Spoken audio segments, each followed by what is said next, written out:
All right, we're currently rolling, and I know you're a busy guy, so I just wanted to jump right into it. I know you said, hey, dude, I got to be out of there at 11. I started this new job. I got a lot going on.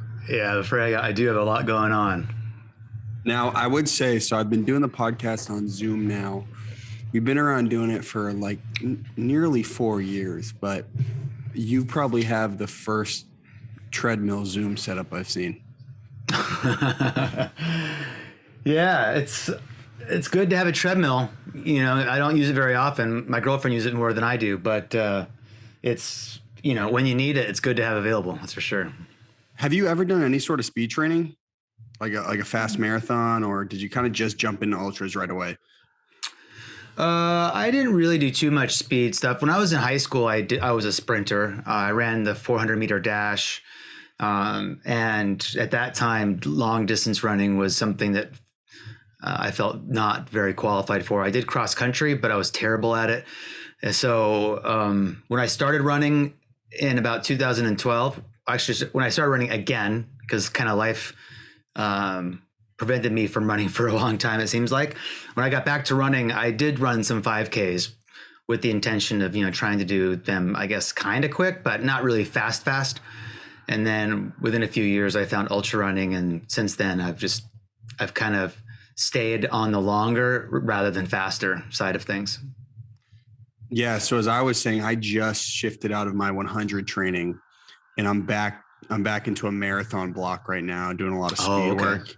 And dude, it's taken me probably like 5 or 6 weeks to like mentally like set myself not for long and slow, but short and fast. Yeah, that's got to be quite a mental shift. What is it you're training for?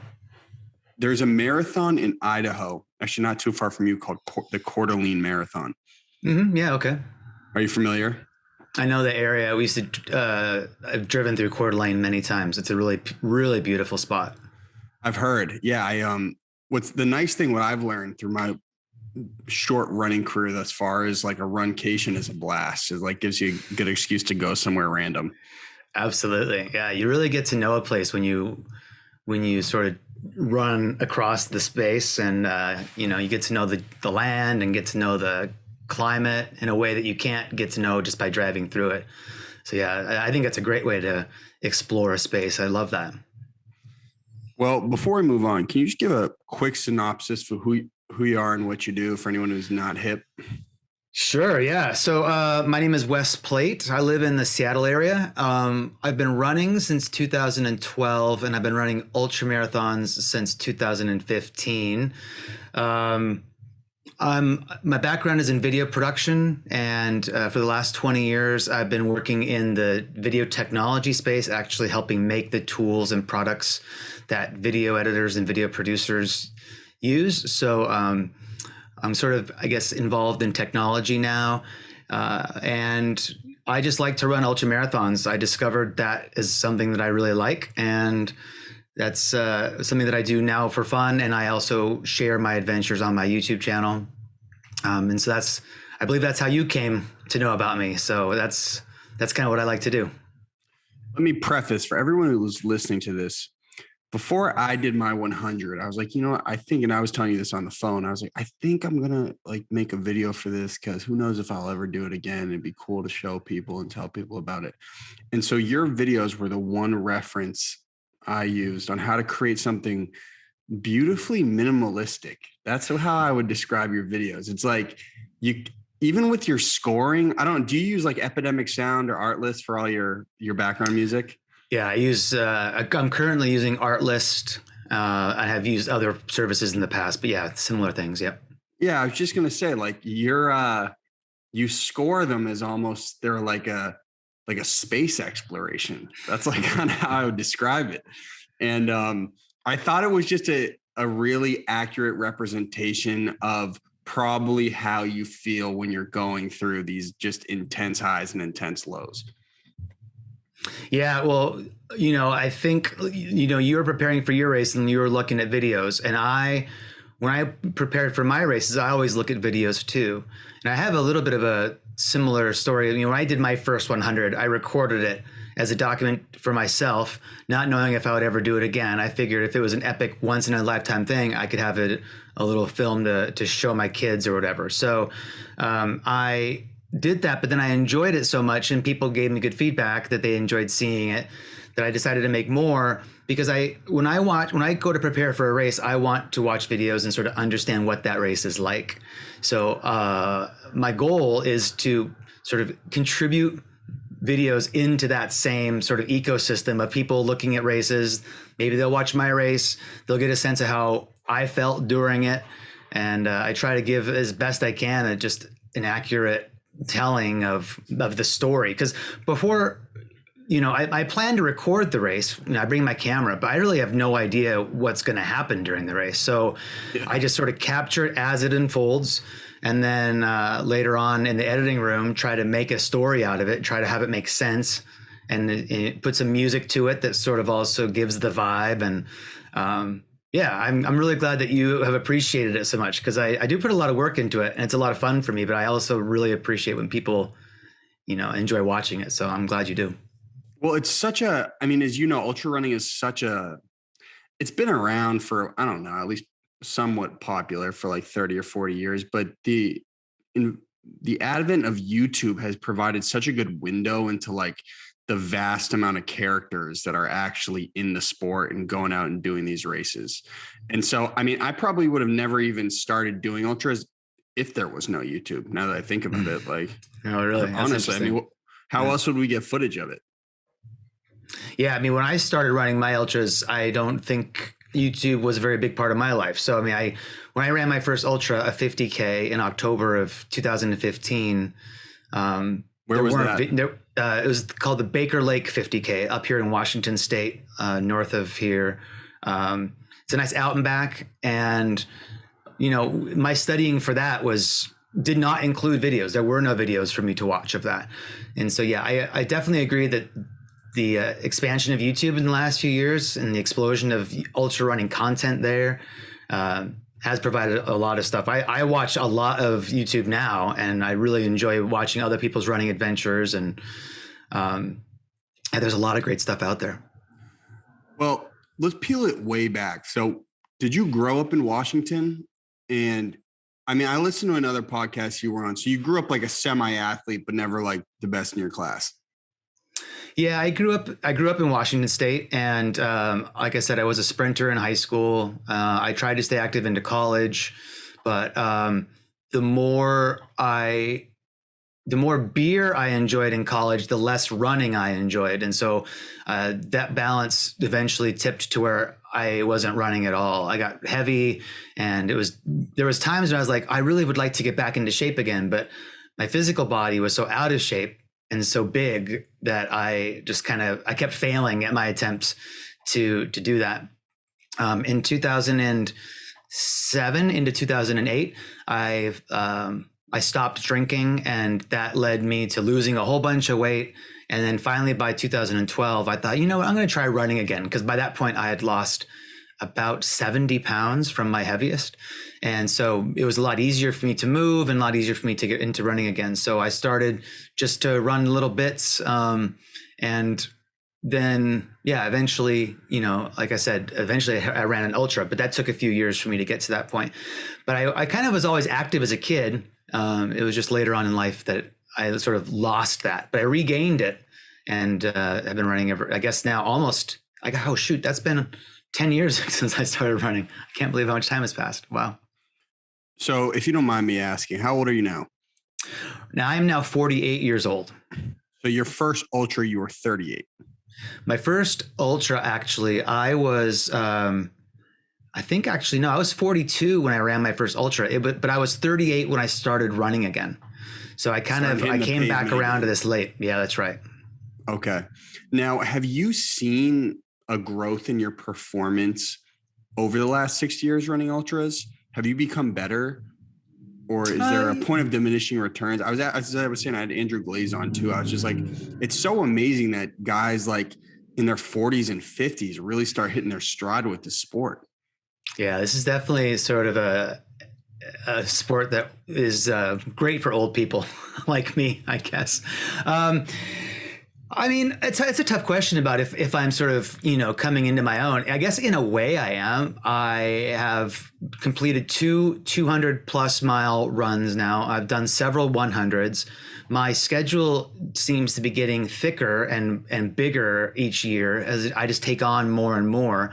I'm not necessarily trying to run them any faster. So my goal isn't to get my speed really fast or, to do age group wins or anything like that. My goal is to finish comfortably, to have fun while doing it, document the journey, meet friends along the way. And so, and then just keep on building just more things. So this year I have planned to do 4 200-mile races. Yeah, that's absolutely sickening. It's insane. Yeah. So, they won't be fast, but for me, the goal will be just to complete them all and hopefully not be too wrecked along the way. And I think that what I have done over the years is just gain more confidence in myself and in knowing what the sport requires of me. And so that I can, train smart. I can go into the events with, knowing what's expected of me, I guess. And, that confidence goes a long way, especially in long events where there's just so many unknowns. That's what I think the experience has sort of given me, is just knowing that it's going to be really hard, but I'll probably finish, or at least I will have, I'll have a lot of experiences to draw upon. Now, what moment for you can you reflect on in your ultra career where you felt the most naive, where you're like, what the fuck am I doing? Like, well, in my ultra career, it probably was my very first ultra. So my first ultra was this 50K, the Baker Lake 50K. And at that point, I had done a bunch of training. I thought I was doing smart things. I'd even done a training run on the course. So I had a pretty good sense of what I was getting myself into, I thought. But when that particular race had an aid station about halfway through. So it's an out and back, went down, turned around at the aid station. And as I was at the aid station, my legs started cramping up pretty badly. And the aid station volunteers were like, okay, well, how's your salt intake been, in the first half of the race? And I was sort of like, what do you mean salt intake? Yeah. I've been drinking all kinds of water. And they're like, yeah, but how about your electrolytes? And so I realized at that point that I had no idea what they were talking about. And I realized I had no idea what I was doing. So they gave me a whole bunch of salt pills that I was, taking on the second half of the race, trying to get my cramping under control. So at that point I realized, I've got some stuff to learn. Like, there's more to this than just running. It's not a physical game, it's a physical game, but it's also a mental game, as you know. But then there's also just having to do the right things, have the right gear, use the right products, or know about replacing your electrolytes. So at the very beginning, I didn't know what I didn't know. So I think that's probably when I was the most naive, which makes sense. So, but yeah, I've learned a lot about that now. And now it's a matter of just trying to find the right amount of electrolytes. Sometimes I take too much. Sometimes I'm on the edge, but it's just, it's always learning. There's always learning to be done.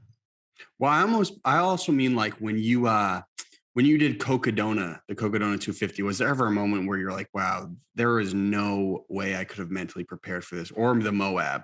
I mean, dude, like, you really, at least in the video, it seemed, I'm sure what was going through your head was much different. In the Moab 240, you like really deteriorated in that video, but you pulled it off. It was awesome. Yeah.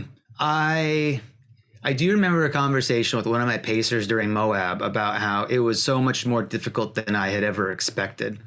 And not that it necessarily would have changed my plans. I probably still would have gone through with it, but there are times where you're just like, oh, wow, I knew this was going to be hard, but I didn't know it was going to be this hard. And the only way you can experience that is to go through it. And so my plan is to do Cocodona again in 2 months. And, I have a good sense of how hard it was the first time. My brain is probably blocked out a lot of that pain. So I'll be re-engaging with those experiences again. But it's kind of hard to know, right? Because you don't know what something's going to be like until you're in the middle of it. And you can prepare, but there's some aspect of it that you just can't know until it's happening. Cocodona was a great example of, I had studied the course like crazy. I had watched I created animations in Google Earth to really get a visual 3D view of what it was like. I had a map on my wall that I looked at for months and months. And I felt like I had a pretty good sense of what was going on. But yet I can remember around mile 100 when we were walking across Fain Ranch, this giant wasteland, it seems like, of flat in the exposed sun, hot as hell. And it was just like, oh, well, it's not hard, but man, this is just like, I couldn't have prepared for this exact experience that I'm having at this moment. I don't know. I just do everything I can to train on hills, because I know that's important. Train on flats. I know that that's important. Get some heat training in. That's important. And then, fueling and hydration along the way, just trying to make sure that I'm ready for any eventuality. Because the thing about any ultra is you go in with a plan, and that plan deteriorates pretty quick.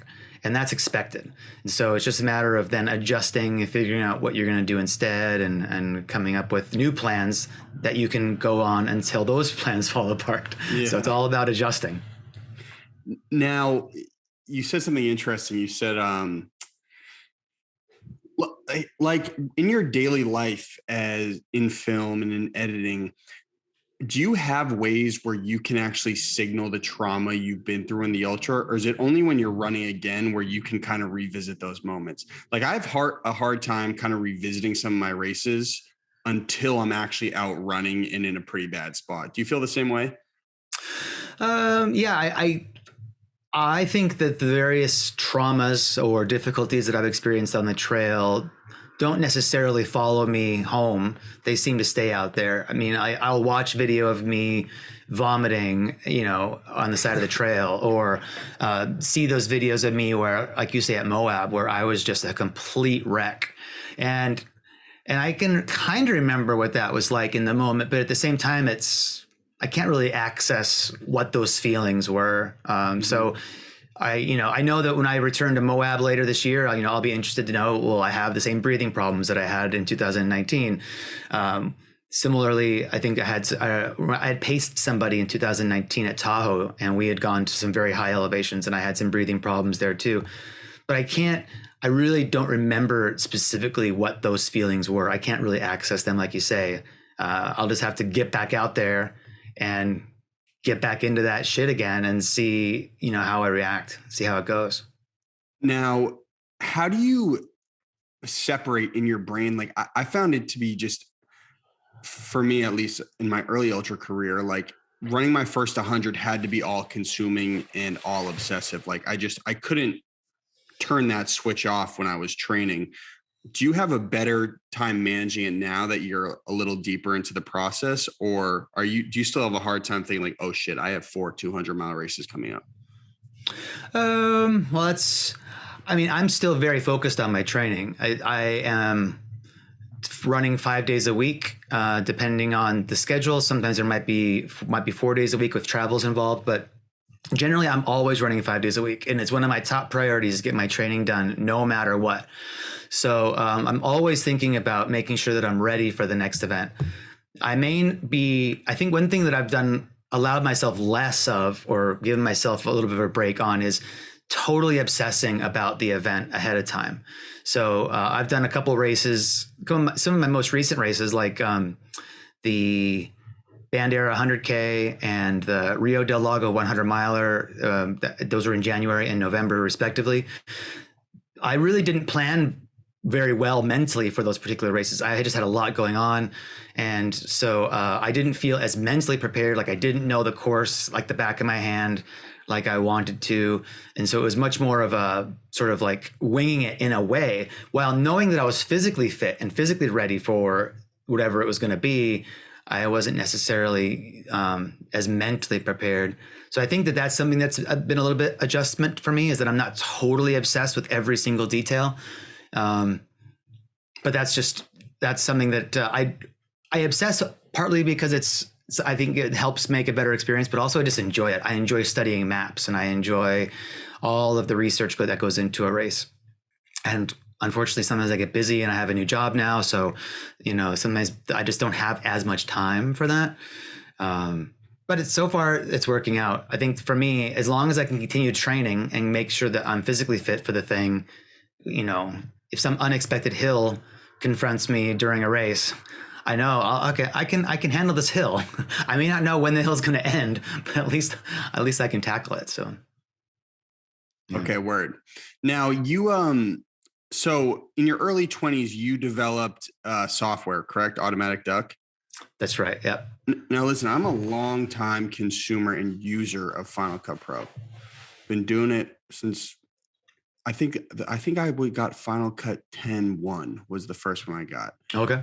I don't know what they're at now, but how did you develop that? And can you just kind of explain what you developed in the early stages of your career? When I was starting out my career, so this was a long time ago. So in the mid 90s, I was editing TV commercials in the Seattle area, and I was using some software called Avid Media Composer as my editing system. At the time was the leading editing software. It ran on the Mac. It was like $100,000. It was pretty high end. And I was doing work that was fairly complicated, heavy effects heavy. And so I was often using some software from Adobe called After Effects, which is one way to think about it. It's like Photoshop, but for video, where you can layer videos on top of each other. You can do a lot of interesting animation and special effects, green screen, all kinds of things in it. But I was using these two programs together, Avid Media Composer and After Effects, but they were made by different manufacturers, and the two programs didn't know how to talk to each other. So I would have to I did a bunch of my work in program A, and then I would go to program B and essentially just redo all my work. And the reason why I was doing it was because the advertising agency clients that I was working with would see like a really rough green screen. I was doing a chroma key for whatever effect I was doing, and it was rough. But at the phase of the process we were in, it didn't need to be a good green screen. It just needed to represent the intention that we were going to then redo in a much more expensive room later on in the process. So I was doing a bunch of work in After Effects just so that I could get the advertising agency people to stop worrying about the low quality chroma key. Anyways, the whole point is I was doing a lot of work, spending hours and hours rebuilding work that I knew if After Effects knew how to read a file that program A, Media Composer, wrote, there could be a bridge between these two worlds. So my dad is a software engineer. Yeah, sorry to cut you off. I don't mean to, but I mean, that would just be an OMF file, correct? It would be an OMF file, but believe it or not, After Effects did not know how to read an OMF file. So Avid wrote this OMF file, and OMF stood for Open Media Framework Interchange, OMFI. And it was a file that contained all the edit decisions, and it either contained the media or it contained references to the media. But that OMF file essentially was what I wanted to be able to read inside of After Effects. So the company that we created made a product that would read the OMF file from the Avid and then rebuild all of those decisions in After Effects. So it took something that would take me about 3 hours to do normally. That process was reduced to about 5 seconds using our software. Okay, now that's standard practice for Adobe and Final Cut. They already have that built in. So did you sell that to Adobe? We ended up licensing our work to Adobe in 2011. So we did our company for 10 years and then we licensed it to Adobe, and I went to work at Adobe for 2 years, and so did my dad. They integrated some of our tools into the product. So today After Effects has built in the plugin that we created that helps you import an XML file from Final Cut Pro or AAF file from Avid. Although I think that version is it imports the XML from the older version of Final Cut. So if you have Final Cut Pro 10, there's a way to do that, but that plugin is sold by Automatic Duck. So Automatic Duck makes a separate plugin to bring in Final Cut 10 XML. So yeah, we had always hoped that the work that our company was doing would eventually sort of need to go away, because we just wanted all these products to just work with each other. Why should a third party have to get involved? But even today, while there are some ways for free to get in between these programs, it's not always robust, and there are a lot of data sometimes gets left behind when you transfer between programs. But Yeah, in 1997, 99, whenever it was that I was having this problem myself, there was no way to do these things. So we sort of helped open those doors and I think made it expected. And these days, I think a lot of people are benefiting from that experience. Okay, let me just clarify for everyone listening, because this is going to sound like complete lunatic jargon. So essentially, what Wes did is if you want to, let's say I make a movie on my computer using one software, and then we want to send the movie to someone else to work on it, but they're using a different software. When I sent it off before he started his company, the other person couldn't read it, person two. But now, because of his software, person two can read it and can work on it. Now, I want to peel it back. So as I said, I just made a feature film in Boston that we put in theaters and got picked up by a couple of streaming services. So is your software, is like the guts of your software also used by Pro Tools? No, Pro Tools has its own ability to read OMF or AAF files. We did some work at some point in the past to get OMF out of Final Cut Pro to go to Pro Tools. So it used to be that there was more difficulties in the Final Cut to Pro Tools workflow, but we had to fix that on the Final Cut Pro side. So none of our work lives inside of Pro Tools because Pro Tools already has what it needs to sort of read those files. But yeah, there's a lot of different formats for interchanging. There's XML is quite popular. Final Cut Pro 10 can read and write XML, but it's a different flavor of XML than Premiere Pro can read and write, for example. So there's still today even a bit of a challenge sometimes getting interchange, but it's like I said, it's expected now. People are doing this sort of thing all the time. When they collaborate with each other, they need to be able to get work between programs. And so with OMF or AAF or XML, yeah, it's all possible. And what's fun, part of the reason why I like to make videos for my YouTube channel is because it gives me an excuse to make some films and practice the workflows and experience what it's like to use the tools that our customers are using. So I'm often making XML files from Final Cut Pro and opening them up in After Effects to do a thing, using Automatic Duck software to do that. And also whenever there's lots of different things in my videos that are fairly complicated on a technical level. And so I'm sort of always practicing new things to see if I can figure out a way to make things easier. Sometimes my dad helps me out with some custom software to make something easier. But it's always sort of research projects for me as well as making something fun for the channel. I had no idea I was talking to a super genius, man. I just thought you were a lunatic runner. Wow. Dude, I mean, you have saved people so much time. Yeah, I'm not sure I would call myself any kind of super genius. To me, I guess I'm lucky that my brain sort of thinks about things in a way that has allowed me to enter a world where I'm one of the people helping build tools like this. To me, it's just kind of, I don't know, I just think this way. But I really enjoy the tool. I love making films. I love being creative, but I also like the technology that makes it possible. And there's so much opportunity for that technology to help make the process easier too. So, well, the next step for Adobe is we got to figure out how to allow Adobe to cut down these massive renders and the program not blow up every time we try to kick out huge effects, because I feel like the program crashes one every 5 times we kick out a big render. Yeah, I've heard that sort of thing a lot from people, and I've had a lot of crashes myself. But yeah, we're asking a lot of computers these days. That's for sure. Pumping out 4K 60 or whatever of lots of layers of footage. It's complicated. It must be really weird for you if you started in post-production in the 90s to see how it shifted from those massive post-production rooms with hundreds of $1,000s worth of software to kids just doing it on their laptop and even phone and creating real high quality effects. Yeah, it blows my mind what people are able to do today with the phone that they have in their pocket. It's so much more powerful than what I was working on 20, 30 years ago. And it's really fun to help make all that possible for people, because computing power is available everywhere. Everybody has a phone in their pocket. There's no reason why anybody who's interested can't make a film at this very moment, because you have all the tools you need right in front of you. And so, yeah, it's quite a paradigm shift, and it's exciting to have been a part of it. I'm not sure where things are going to go. I mean, obviously, things just continue to improve and get bigger and more complicated.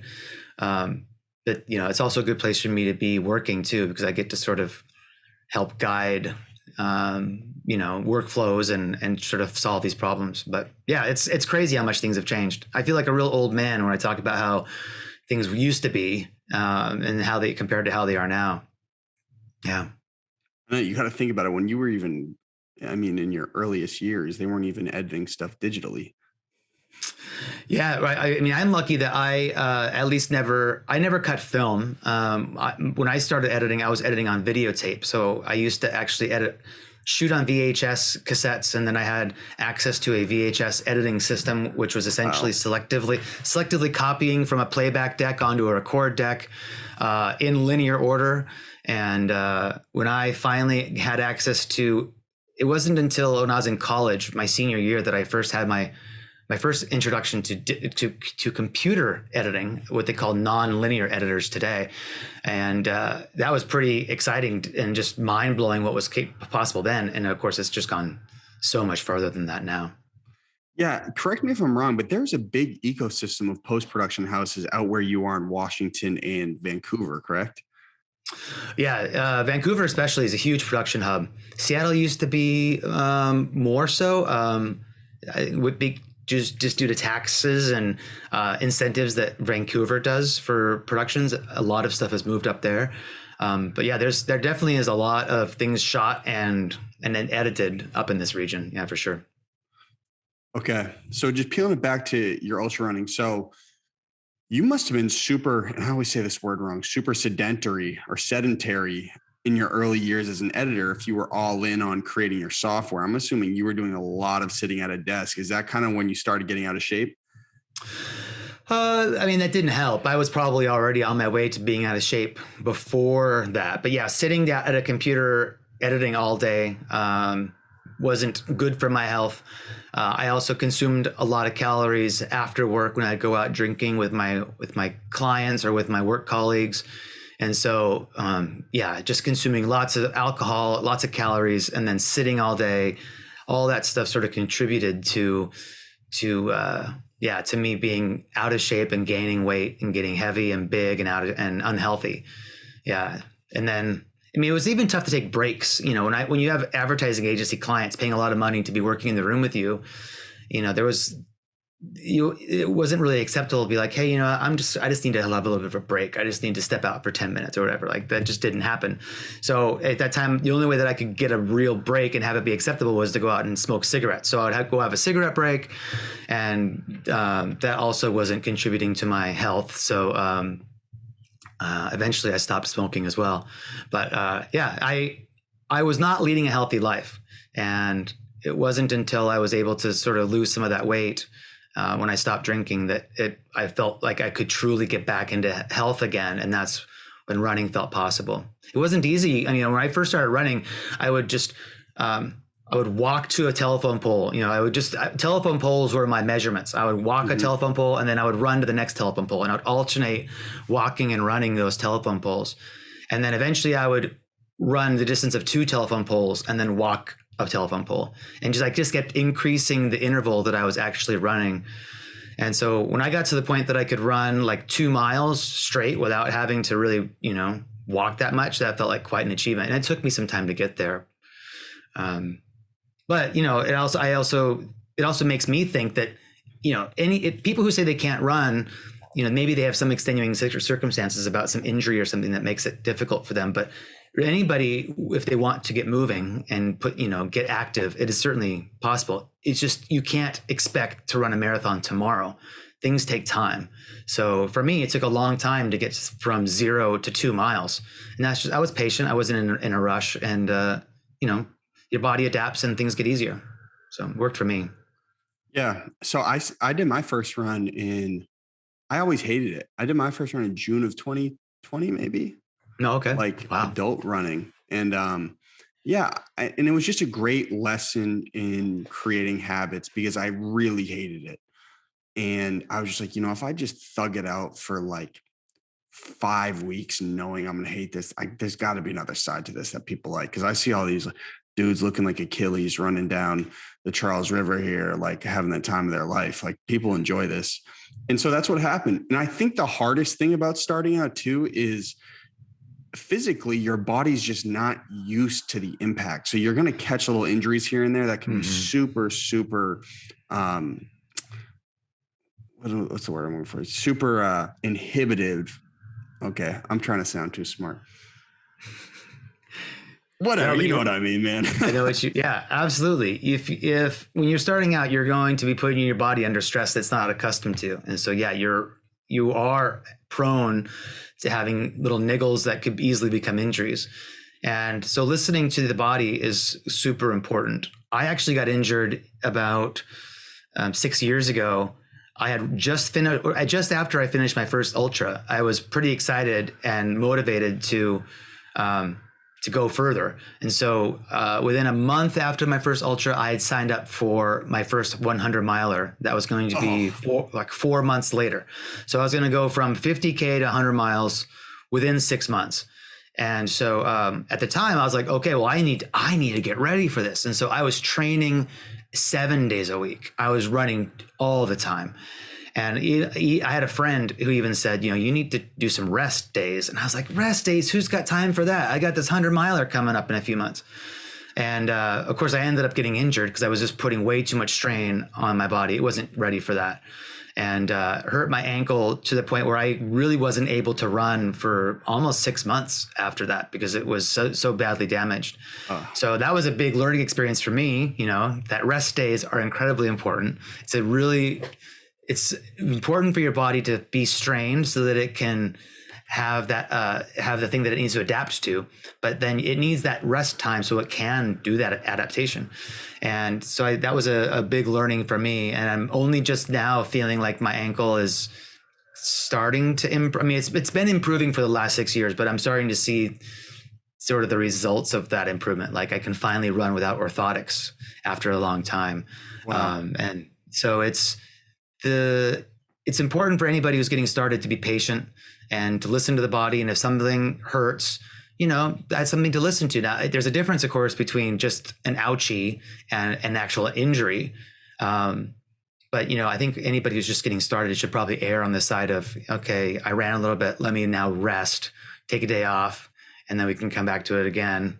Because there really shouldn't be a massive rush. The rush leads to injury. I think that's also a good segue for you to kind of describe your relationship with pain, because correct me if I'm wrong, but you've described that you like drinking a lot. I'm assuming how most people who used to be alcoholics, that's how they say they like, I used to like drinking. I got a bunch of people who used to be alcoholics in my family. Not used to be, are currently. And so I'm assuming you probably really like drinking. And then you were like, fuck, you probably hit rock bottom. And then you felt like, oh shit, I have a little bit of mania in me and I need to channel it into some other way. Is that kind of what happened with you, or am I totally just being judgmental? There are elements of truth in there. I mean, I certainly did. I ended up having a rock bottom moment, which is what helped shake me out of my alcohol problem. But I think the broader picture is that I am quite an addictive, obsessive personality type. I don't do anything sort of half-assed. So anything, whether it be a project or a job or a run or a video that I'm making, like everything I do, I put my all into it and try to do it at like professional level. So I was a professional level drinker. And when I got into running, it didn't take me long before when ultras sort of became something that I saw on my horizon and that I saw was like my destiny, I became quite obsessed with that and learning everything I could about the sport, learning about the various events, learning about the personalities of the runners who run these events. And so I've taken that obsessive, addictive personality that has always led me to strive really hard and sort of do things to that, all the way level. Now I sort of, channel that into my running. And I think that's why I think there's a lot of us ultra runners who have that sort of background. A lot of us are ex-addicts of one kind or another. Mm-hmm. And I think that personality type does lend itself well to ultras just because of what it takes to train for them, and then what it takes to push through when things are difficult. And when you're running a 200 miler and you're, in day 2 and you still have 2 or more days ahead of you, I mean, it's hard to appreciate the level of commitment that it takes to do that. When you're just starting out running, me starting running 5Ks, in 2013 or whatever, that person could never imagine the running that I'd be doing now. So it's been a bit of a journey for me and an evolution, but I think my point is just that obsession is something that I'm good at. I think that lends itself to my training and success in the sport. Yeah. And I also think there's a piece of addiction between substance addiction and then also channeling into ultras. Like, you have to kind of enjoy the monotony, because there's a lot of that with addiction as well. And so I agree. It's like a good mirror. It's just like a lot of people in the sport have found an outlet that's like, okay, I mean, I can channel the addictive behavior in a healthy way. Yeah. Or semi healthy, I guess. Yeah. Right. Yeah. I mean, I would say that while ultras are, they can give you some injuries along the way, I think that I'm in a lot better shape now, and I'm a lot healthier, and my outlook on long-term life is probably a lot better now than when I was drinking. So, yeah, I love ultra running, and I think that it's probably a pretty healthy choice for me. Have you ever gotten rhabdo? I got it after my race. Oh yeah. I remember I listened to, I watched your video and I read and I listened to the podcast afterwards. So I heard about your experience. It sounded terrible. And I am grateful and thankful to say that, no, I've not had any challenges like that. Well, I had that experience in my first ultra where I did not hydrate enough and I ran out of electrolytes, by drinking too much, just plain water. That was enough of an education for me, where ever since then, I've been really careful about my hydration and staying, making sure I'm getting plenty of liquids in. But yeah, thankfully I've not had that problem. I'm sorry to hear that you did. That sounded terrible. I just think it kind of sounds cool, to be honest with you. Like, yeah, I got rhabdo. All it really was like, I had to just keep an IV on me for a little bit. And truthfully, my pee still smells a little weird, but I feel okay, man. Yeah. Well, yeah, I mean, it's certainly dangerous and illustrates how, in desert conditions, that you can't mess around with replacing the water in your body. What was so interesting in the hospital, the nurse said, we've never gotten someone here after an endurance event, but we get a lot of patients with rhabdo who travel the desert. And I'm like, what do you mean travel the desert? Like, this isn't Star Wars. What are you talking about? She goes, well, like people who travel the desert. What she was alluding to were immigrants coming across the Mexican border into Arizona. Oh. A lot of them get rhabdo through like a 5-6 day journey through the desert. Yeah, I can imagine. But one of the challenges about being in the desert is that you don't necessarily know you're sweating, because your sweat can evaporate more quickly than like, your clothes don't get wet like they might in some other situations. So you may not be as aware of how much water you've lost. When I ran Cocodona last year, there was a big concern about the first 35-mile section that was going to require us to carry a lot of water.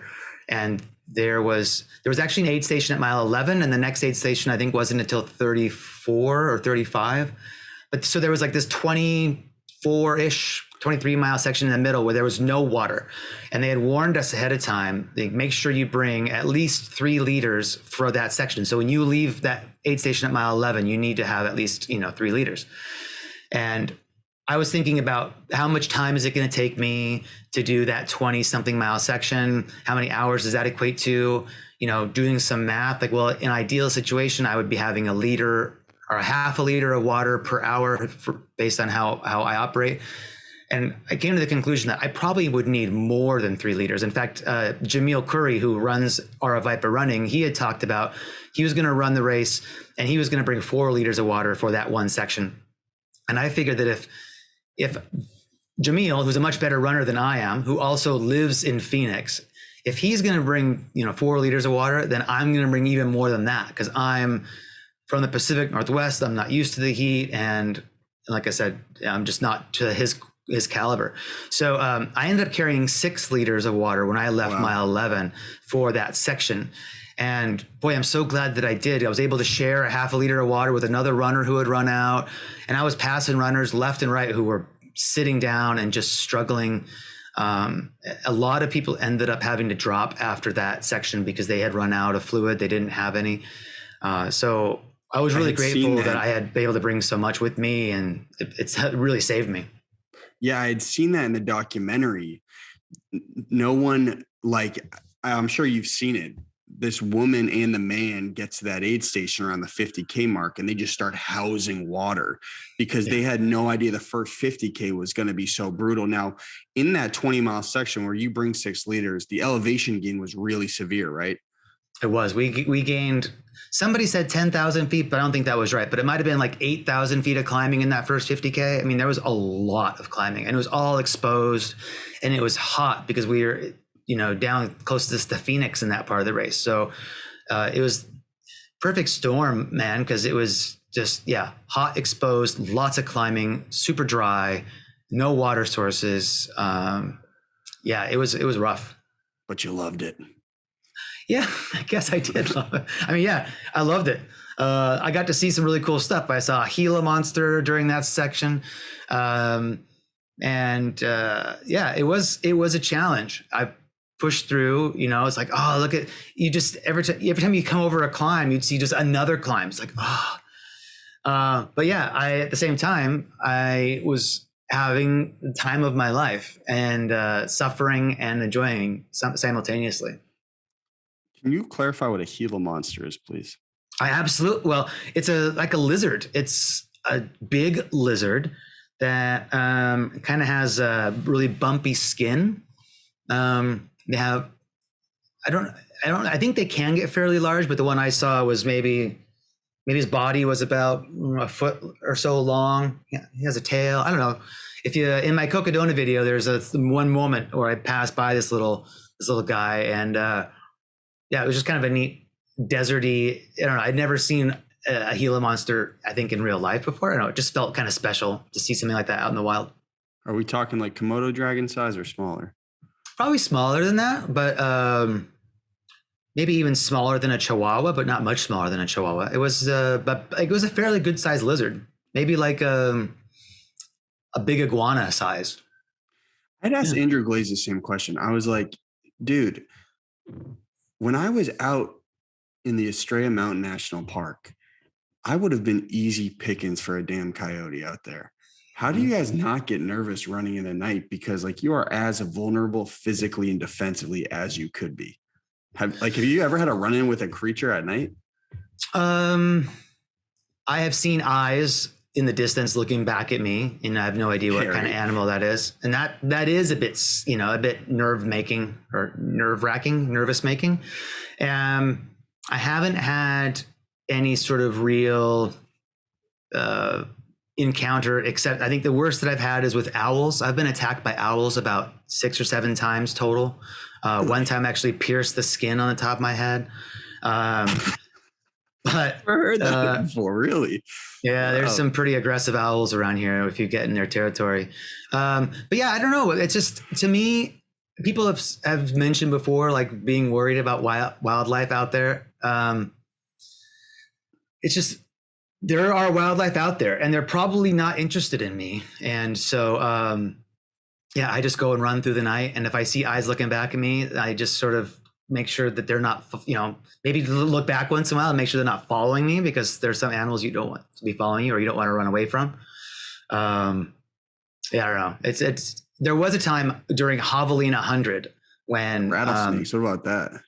I've had the luck of never seeing a rattlesnake. So I know that a lot of people run into them, but so far I've not seen one.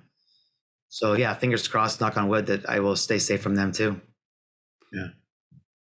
Now, let's just peel it. I know we got to wrap up here soon. Can you just explain your running schedule, what it is you're doing in the next 6 months, and what I believe on the phone you called it the Triple Crown 200s?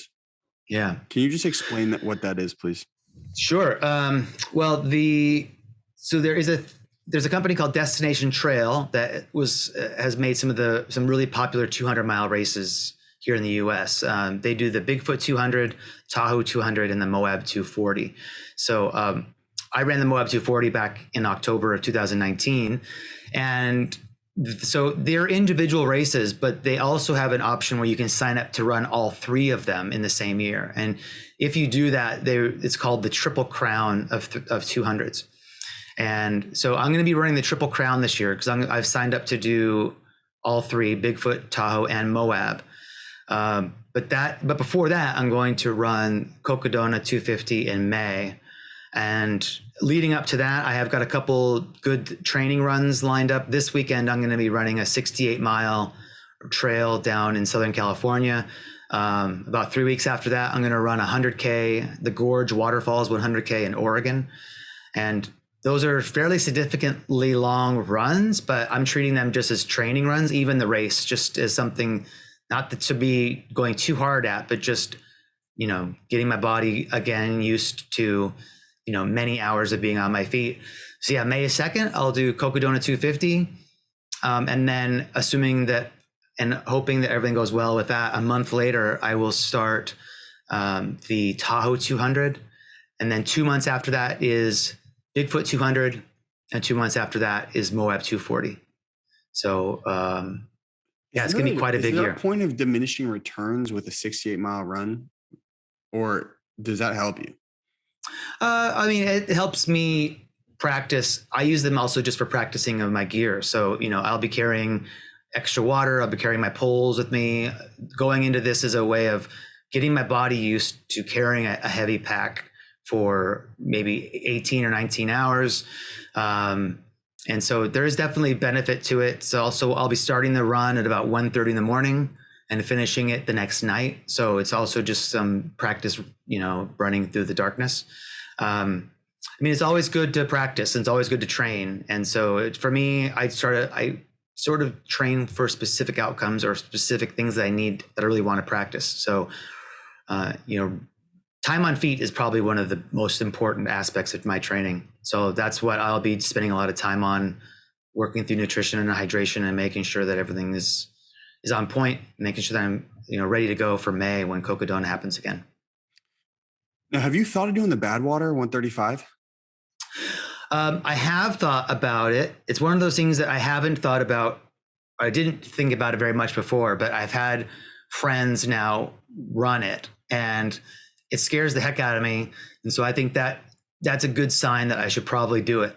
So I don't have any immediate plans to try to get into that race, but it does seem intriguing to me and it looks really hard. And so I'm inspired by my friends who have gone into that event. So yeah, it's not far-fetched. I might actually do it. I had Chris Kosman, the director, on the podcast a couple of weeks ago. He's a sick bastard. Yeah, he's got quite a story. Wow, I was really impressed with that interview with him. I did not realize what a history he had in endurance cycling and all that stuff. Yeah, he sounds cool. Dude, I didn't either. And he was talking about doing the triple Ironman on no training. I'm like, what is wrong with this guy? When you're young and stupid, you just do things. No, he said it was the best time of my life, man. Yeah. 80-hour event. Amazing. All right, man. Well, hey, I know we got to wrap up now, but I really appreciate this, man. I had a great time.